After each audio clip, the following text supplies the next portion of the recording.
வணக்கம் மக்களே, நீங்கள் பார்த்து கேட்குறது மொக்க கம்பெனி. நாங்கள் ஹோஸ்ட் மார்வல் பக்கவாக பிளான் பண்ணி நீ கரெக்டாக அயன்ஹார்ட் முடிகிற அந்த சமயத்தில் இப்போதைக்கு அடுத்த சீரீஸ்க்கான அஃபிஷியல் டீசரை வந்து ரிலீஸ் பண்ணியிருக்காங்க. ஸ்னீக் பிக்குங்கிற மாதிரி கொடுத்துருக்காங்க. ஐஸ் ஆஃப் வகாண்டா ஆகஸ்ட் 6 வர வேண்டியது இப்போ கொஞ்சம் டிலே ஆகி ஆகஸ்ட் 27 வருது. இது டைரக்டாகவே பிளாக் பேந்தர் கூட லிங்க் ஆகிற ஒரு முக்கியமான கேனான் சீரீஸுங்கிற மாதிரி சொல்லியிருக்காங்க. அதாவது இது MCU கேனான் ஸ்டோரி தான். ஸோ MCUக்குள்ள நடக்கிற ஒரு முக்கியமான கதையை இந்த மாதிரி அனிமேட்டட் ஃபார்மில் கொடுக்குறாங்க. வாட் இஃப் மாதிரி MCUக்கு வெளியில் நடக்கிற கதை கிடையாது. பிளாக் பேந்தர் 1 எடுக்கும்போது ரைன் கோக்லர் பிளான் பண்ணிட்டாராம் இந்த மாதிரி ஒரு 4 கதையை வித்தியாசமாக சொல்லணும்னு. அதுதான் இப்போதைக்கு ஐஸ் ஆஃப் வகாண்டாங்கிற பேரில் கொடுத்துருக்காங்க. அனிமேஷனாக பண்ணுறதுக்கான முக்கிய காரணம் இது நிறைய வித்தியாசமான டைம் லைன்ஸ் வந்து பார்த்தீங்கன்னா டிஸ்கஸ் பண்ணுற மாதிரி சொல்லியிருக்காங்க. ஸோ அதை லைவ் ஆக்ஷனாக கொண்டு வரது கஷ்டம், அதுவும் சீரீஸில் லைவ் ஆக்ஷனாக ப்ரெசென்ட் பண்ணுறது ரொம்ப கஷ்டங்கிற பேரில் தான் இது அனிமேஷனாக கொடுத்துருக்காங்களாம். பட் எனிவேஸ் எனக்கு தெரிஞ்சு இது கதைப்படி ஒர்க் அவுட் ஆனால் ஓகேன்னு நம்புகிறேன். அண்ட் பேரில் தான் பிளாக் பேந்தர் ஐஸ் ஆஃப் வகாண்டான்னு கொடுத்துருக்காங்க. ஆனால் இந்த சீரீஸில் நீங்கள் பிளாக் பேந்தரை பார்க்குறதுக்கான வாய்ப்பே கிடையாதுன்னு சொல்கிறாங்க. பட் பாசிபிளி சில இடங்களில் பிளாக் பேந்தரை டீஸ் பண்ணலான்னு நினைக்கிறேன். ஒரு 30 செகண்ட் டீசருங்கிற மாதிரி தாங்க கொடுக்கப்பட்டிருக்கேன். ஸோ அதில் ஒரு 4 வித்தியாசமான கேரக்டர்ஸை டீஸ் பண்ணி அவங்க வகாண்டாவை டிஃபெண்ட் பண்ணுற மாதிரி தான் கதையவே சொல்லியிருக்காங்க. அவ்வளோதான் டீசரே இருக்குது. பட் இதுக்கு பின்னாடி அவங்க கொடுத்துருக்க அந்த இன்டர்வியூவில் இருக்க கதையை டிஸ்கஸ் பண்ணி பார்க்கும்போது இந்த சீக்வன்ஸை சில விஷயங்களை நம்மளால் ஈஸியாகவே கனெக்ட் பண்ண முடியும் நம்புறேன். ஸோ ஓப்பனிங் ஷாட்டில் வர இந்த கேரக்டர் மட்டும் இல்லாமல் மிச்சம் இருக்கக்கூடிய அந்த 4 கேரக்டர்ஸை பேஸ் பண்ணி தான் கதையை நகரப்போது. இவங்க தான் மெயின் கேரக்டர்ஸ். இவங்க 4 பேருமே பிளாக் பேந்தர்ஸ் கிடையாது. இவங்க 4 பேரையுமே ஹர்சாட் ஜருசேன்னு சொல்லுவாங்க. இன்னும் சிம்பிளாக டாக்ஸ் ஆஃப் வார். எப்படி இப்போதைக்கு வகாண்டால டோரா மிலாஜேன்னு சொல்லி இந்த ஃபீமேல்ஸால் உருவாக்கப்பட்ட ஒக்கோய் தலைமையில் இருக்க அந்த ஒரு தனி டீம், ஒரு மோர்லைக்கு ஒரு வாரியர் டீம் இருக்கும். அதே மாதிரி வகாண்டாக்குள்ள ஒரு ஸ்பை டீமுமே இருக்காங்க. சீக்ரெட் போலீஸ்ன்னு சொல்லுவாங்க. ஹெர்பாட் ஜருசே, அதாவது டாக்ஸ் ஆஃப் வார். இவங்களுடைய வேலை சீக்ரெட்டாக சில விஷயங்களை செஞ்சு முடிக்கிறது. மோர் லைக் ஸ்பைஸுங்க, உளவாளிகள். அவங்கள பேஸ் பண்ணி தான் இந்த கதையை நகரப்போகுது. மேபி இந்த உளவாளிகள் எப்படி உருவாக்கப்பட்டாங்க, அவங்க கிட்ட இருந்து இந்த டோரா மிலாஜே எப்படி ஸ்பிளிட் ஆச்சுங்கிற மாதிரி கதை கொண்டு போகலாம். அதுக்கான வாய்ப்புகள் அதிகம். அண்ட் இந்த கதையை 3000 வருஷங்களுக்கு முன்னாடி செட் பண்ணியிருக்காங்க. ஸோ விச் மீன்ஸ் டிச்சாக்கா அவருடைய முன்னோடிகள்னு சொல்லி யாரையுமே நம்ம பார்க்க போகிறது கிடையாது. இது கம்ப்ளீட்லி ஒரு செப்பரேட் கதை. வகாண்டா எப்படி உருவாச்சு, வகாண்டா இந்த நிலைமைக்கு எப்படி வளர்ந்துச்சுன்னு சொல்லக்கூடிய ஒரு கதை. ஸோ அதில் காமிக்கப்பட்ட அந்த வகாண்டா சீக்வன்ஸை பார்த்தா தெரிஞ்சிருக்கும். ஸ்டில் காட்டுக்குள்ளே மறைஞ்சிருக்க ஒரு ஹைடெக் சிட்டிங்கிற மாதிரி தான் காமிச்சிருக்காங்க. இப்போ இருக்க வகாண்டா மாதிரி கிடையாது. அந்த சமயத்தில் வகாண்டா ஸ்டில் க்ரோயிங். அந்த லஷ் ஃபாரஸ்ட்டை சுற்றி அது அமைக்கப்பட்டிருக்கதை தெளிவாகவே ப்ரெசென்ட் பண்ணியிருக்காங்க. அண்ட் ஆல்சோ வகாண்டாவோட அந்த ஷிப்புமே பார்த்தீங்கன்னா ஒயிட் கலரில் இருக்குது. இப்போ இருக்க எல்லா வகாண்டா ஷிப்புமே பிளாக் கலரில் தான் இருக்கும். ஸோ நிறைய விஷயங்களை மாற்றி பிளான் பண்ணியிருக்காங்க போலங்க. இந்த ஷாட்டில் ஏர்லி டோரா மிலாஜேவை காமிச்சிருக்காங்க. ஸோ ஆரம்ப காலகட்டத்தில் டோரா மிலாஜே எப்படி உருவாக்கப்பட்டது, அதுடைய முக்கியமான லீட் தான் இவங்க தான் இருப்பாங்க நம்புறேன். இவங்க தலைமையில் அந்த டோரா மிலாஜே எந்த அளவுக்கு வழிநடத்தப்பட்டிருக்குங்கிறதுமே தெளிவாக ப்ரெசென்ட் பண்ணியிருக்காங்க. அடுத்த ஷாட்டில் வந்து பார்த்தீங்கன்னா 4 கேரக்டர்ஸ் ஏதோ ஒரு பெரிய ஆர்மி கூட சண்டை போடுற மாதிரி காமிக்கப்பட்டிருக்கேன். ஆர்மி கிட்ட இருக்கிறது எல்லாமே மெடிவல் வெப்பன்ஸ், ஷீல்டு, ஈட்டி தான் வச்சிருக்காங்க. அண்ட் மோஸ்ட்லி அவங்க இருக்க அந்த இடமும் வகாண்டா பற்றி தெரியல. ஸோ ஒரிஜினல் கான்செப்ட் படி 3000 வருஷங்களுக்கு முன்னாடி ஐஸ் ஆஃப் வகாண்டாவில் மொத்தம் 4 வித்தியாசமான கதைகளை சொல்கிறது தான் பிளானு. ஸோ மொத்தம் இந்த ஐஸ் ஆஃப் வகாண்டாவில் 4 எபிசோட்ஸ் தான் இருக்க போது. 4 எபிசோடும் ஆந்தாலஜியாக ப்ளே ஆக போகுது. ஆந்தாலஜி இன் டேர்ம்ஸ் லைக் ஒவ்வொரு வித்தியாசமான கதை ஒவ்வொரு வித்தியாசமான டைம்லைனில் நடக்கிற மாதிரி. இப்போ லேட்டஸ்டாக பிரெடேட்டர் கில்லர்ஸ் ஆஃப் கில்லர் அந்த சீரிஸ் எத்தனை பேர் பார்த்தீங்க? 3 பிரெடேட்டர்ஸ் 3 டைம்லைன் காமிச்சிட்டாங்களே. அதே கான்செப்ட் தான். வகாண்டாலேருந்து ஆட்டே போடப்பட்ட வைப்ரேனியம் ஆர்டிஃபேக்ட்ஸை தேடி இந்த டாக்ஸ் ஆஃப் வார் சம்மந்தப்பட்ட 4 முக்கியமான கேரக்டர்ஸ் 4 இடத்துக்கு போக போகிறாங்க. இந்த உலகத்தோட 4 மூலைகளுக்கு போக போகிறாங்க. அந்த வகையில் ஃபஸ்ட்டு அவங்க யூரோப்புக்கு தான் வந்திருக்காங்க போல. ஏன்னா இவங்க சண்டை போட்டுட்டு இருக்க இந்த இடம் கிரெட்டே அப்படின்னு சொல்லப்பட்டிருக்கு. ஏன்ஷியன்ட் கிரெட்டே மொதல் எபிசோடே அங்கே தான் செட் ஆகியிருக்கும்னு நினைக்கிறேன். ஸோ அந்த இடத்துல இப்போதைக்கு டாக்ஸ் ஆஃப் வார் ஏன்ஷியன்ட் கிரெட்டேவை அட்டாக் பண்ண போகிறாங்க. அவர் உளவாளிகளை போய் தெரியாதரமாக மாட்டிக்கிட்டாங்க போலங்க.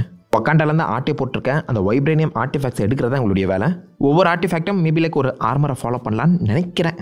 அதை தொடர்ந்து இந்த ஷாட்டில் நீங்கள் பார்த்தீங்கன்னா ஒரு ஓரமாக சைனீஸ் பொம்மை மாதிரி ஒன்று வைக்கப்பட்டிருக்கேன். மேபி நம்ம சைனாக்கும் போகிறதுக்கான வாய்ப்புகள் அதிகம். So 4 characters 4 timeline 4 location. But யூரோப்பில் தான் அதிகமாக தங்குவாங்கன்னு நினைக்கிறேன். நான் யூரோப்போட medieval location and industrial location சொல்லி பார்த்தோன்னா 2 வித்தியாசமான கதைகளை எழுதியிருக்காங்களா. ஒரே டைம் பீரியடில் 2த்தையுமே காமிக்க போகிறாங்களா இல்லை 2மே செப்பரேட் எபிசோடுங்கிறத பொறுத்தது பார்க்கணும். 4 எபிசோடும் ஒரு டைம் ஜம்போட தான் இருக்க போது. ஸோ 4 வித்தியாசமான கேரக்டர்ஸ் தான் ஃபாலோ பண்ண போறீங்க. மொதல் எபிசோடோட கேரக்டர்ஸை பேர் மட்டும் ரிவீல் பண்ணியிருக்காங்க. இந்த கேரக்டர் தான் இவங்க பேர் நோனி. எக்ஸ் டோரா மிலாஜாவாக இருந்த இவங்க இப்போதைக்கு டாக்ஸ் ஆஃப் அந்த சீக்ரெட் போலீஸில் ஒரு முக்கியமான மெம்பராக சேர்ந்துருக்காங்க. அவங்க ஒரு ஆர்டிஃபேக்டை தேடி த லயன் அப்படிங்கிற அவரை எதிர்த்து தான் நிற்க போகிறாங்களாம். ஸோ லயன் தான் பாசிபிளி இந்த சீரிஸோட வில்லனாக இருப்பாருன்னு சொல்லி பேசப்படுது. பிளாக் பேந்தரோட வில்லன் கிடையாது, இந்த டாக்ஸ் ஆஃப் வாரோட வில்லன். இவரும் ஆல்ரெடி வகாண்டாவில் ஒர்க் பண்ணிட்டு இருந்த ஒரு ஜென்ரல் தானாங்க. ஸோ உள்ளே இருந்துக்கிட்டே இந்த வைப்ரேனோட அந்த பவரை தெரிஞ்சுக்கிட்டு இதை வச்சு நான் எனக்கான ஒரு தனி கிங்டம் உருவாக்கிக்க போகிறேன் அப்படின்னு சொல்லி தான் லயன் எக்ஸ் ஜெனரல் ஆஃப் வகாண்டாவாக இருந்தவர் இப்போதைக்கு அங்கே பிரிஞ்சு வந்து தனக்கான ஒரு பைரட் ஆர்மியை உருவாக்கி வச்சிருக்காரு. ஸோ லயன் கீழே ஒரு பைரட் ஆர்மி இருக்குமா. இந்த பைரட் ஆர்மியை எதிர்த்து தான் முதல் எபிசோட் போகும்னு நினைக்கிறேன். அதுக்கேற்ற மாதிரி ஷிப்லேயுமே சில சீக்வன்ஸ் வந்து அமைச்சிருக்காங்க.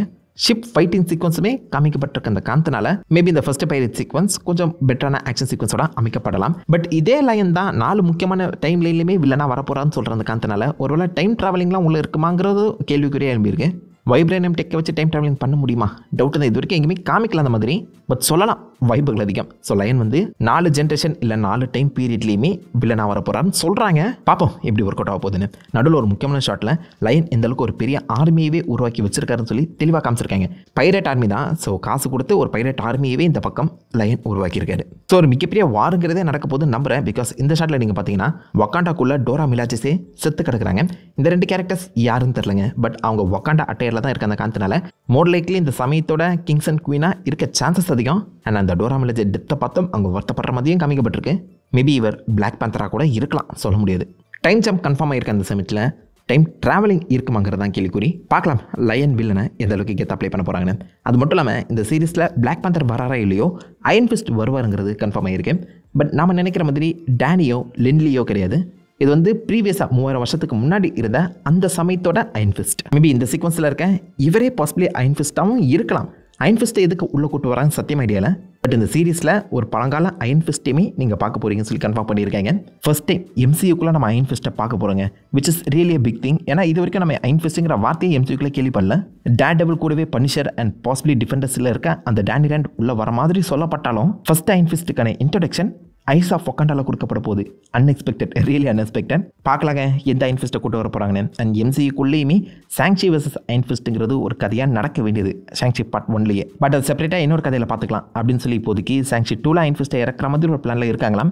நம்ம லில்லிலாம் வர மாதிரி சொல்லிட்டு இருக்காங்க. இந்த மார்வல் ரைவல்ஸில் ஃபேமஸான அந்த வெர்ஷன் ஆஃப் அயன் ஃபிஸ்ட் டேனிரன் வந்தால் தான் பெட்டராக இருக்கும். ஐஸ் ஆஃப் வக்காண்டாவில் இதுக்கான அடித்தளத்தை பர்ஃபெக்டாக போட்டாங்கன்னா சாங்ஷி 2ல் பாசிபிளி நீங்கள் அயன் ஃபிஸ்ட்டை லைவ் ஆக்ஷன்லேயே பார்க்கலாம் சான்சஸ் இருக்குது. இந்த ட்ரெயிலரில் பெருசாக வைப்ரேனியம் டெக்குங்கிறது எங்கேயுமே காமிக்கல. பட் இந்த ஸ்பெசிஃபிக் ஷாட்டில் யாரோ ஒருத்தர் நம்ம வின்டர் சோல்ஜர் ஸ்டைலில் வந்து பார்த்தீங்கன்னா இந்த வைப்ரேனியம் ஆர்மை போட்டிருக்காரு. வைப்ரேன் சொல்கிறதுக்கான காரணம் அது ஆப்வியஸாக வயலட் கலரில் க்ளோ ஆகுது. ப்ளஸ் அதில் இருக்க கைனெட்டிக் எனர்ஜியுமே சார்ஜ் ஆகிற மாதிரி காமிச்சிருக்காங்க.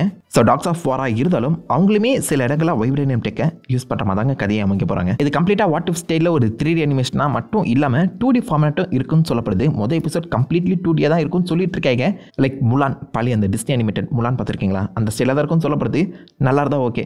ஐஸ் ஆஃப் வக்காண்டா பழைய காலத்து ஸ்டோரி தான் ஹேண்டில் பண்ண போதுன்னு சொல்லி அவங்க ஃபஸ்ட்டு மென்ஷன் பண்ணும்போது நான் எதிர்பார்த்தது பஷிங்காவோட கதை தாங்க. ஃபஸ்ட் டைம் வைப்ரேனியம் பூமிக்குள்ள வந்து வந்துட்டு அப்புறம் பஷிங்கா தான் ஃபஸ்ட்டு பிளாக் பேந்தராக மாறி இருப்பார். அதுக்கப்புறம் தான் அந்த மொத்த பிளாக் பேந்தர் கம்யூனிட்டியே மிக பெருசாக வளர்ந்துருக்கும். 5 வித்தியாசமான ட்ரைப்ஸ்லாம் இருக்கும்னு சொல்லுவாங்களே, அந்த 5 ட்ரைபையுமே டிஸ்கஸ் பண்ணுவாங்களான்னு தெரியல. பட் நான் பஷிங்காவோட கதையை தான் எதிர்பார்த்தேன். இப்போவும் அதான் எதிர்பார்த்துட்டு இருக்கேன். ஒரு பஷிங்காவுக்கு ப்ரீக்வல் கதை வருமா இல்லையான்னு. அல்டிமேட்டாக இருக்கும். பட் இப்போ லேட்டஸ்ட்டாக கிளம்பியிருக்க அந்த ரூமர் படி பிளாக் பேந்தர் 3ல் டென்சல் வாஷிங்டன் ஒரு க்ரோன் அப் பஷிங்காவை தான் ப்ளே பண்ண போகிறான்னு ஒரு ரூமர் சுற்றிட்டு இருக்கு. பிளாக் பேந்தர் 3க்கு இந்த சீரிஸ்க்கும் கனெக்ஷன் இருக்குமான்னு தெரியல. பார்க்கலாம். ரெயின் கோக்லர் இதை பிளாக் பேந்தர் 1லேயே ப்ரிப்பேர் பண்ணியிருக்க அந்த சமயத்தில் ஒரு சின்ன கனெக்ஷனை ப்ளேஸ் பண்ணி பிளாக் பேந்தர் 3க்கான ஹிண்ட்டை கொடுத்துட்டு போகலாம். டீசர் கொஞ்சம் இன்ட்ரெஸ்டிங்காக தான் இருக்குது. ஆனால் பெருசாக எதுவுமே டிஸ்கஸ் பண்ணாமல் போயிட்டாங்க. பார்க்கலாம் அஃபிஷியல் ட்ரெய்லர் ரிலீஸ் பண்ணும்போது என்ன சொல்ல போகிறாங்கன்னு. நீங்கள் என்ன நினைக்கிறீங்க ஐஸ் ஆஃப் வக்காண்டா பற்றி? உங்களுக்கு இந்த டீசர் பிடிச்சிருக்கா இல்லையா? உங்கள் தாட்ஸ் உங்களுடைய வியூஸை மறக்காம காமெண்ட் பண்ணிட்டு அந்த லைக் பண்ணி தட்டி விடுங்க. நான் உங்களை நல்ல ஒரு ஆசமான வீடியோவில் மேம்பட்டு நேர்ந்திருக்கோம். Have fun guys. வாட்டா.